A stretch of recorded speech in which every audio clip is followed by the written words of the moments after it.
Okay, so hello guys, my name is Aryash Giri and today we will be unboxing the QG 2x2. I became so focused in big cubes that I just forgot about a 2x2. Okay, and if you want to know why the box is like so wet and all, because this has gone to 1,000 processes of sanitation. Like seriously. So let's unbox it.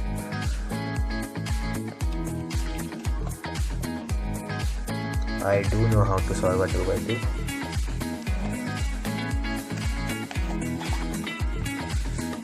Okay, so this feels really small after solving a 7x7.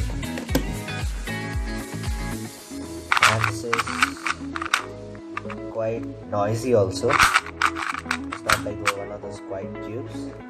But still, I don't have so many 2x2s.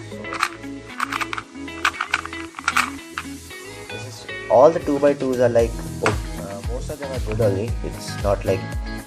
Also, I don't know what timing I'm expecting at a 2x2 because I think I got my first 2x2 when I was like 8 years old. So I don't know what to expect.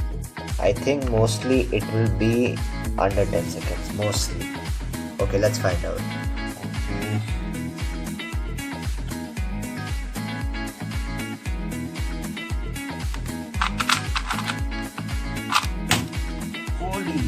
Holy, how is that possible? Oh my god. Okay, I didn't expect this fast timing from myself. Yeah, I sometimes surprise myself also. So that's it for today guys. So please like the video, share it and comment on it, and do not forget to subscribe the channel. Thank you.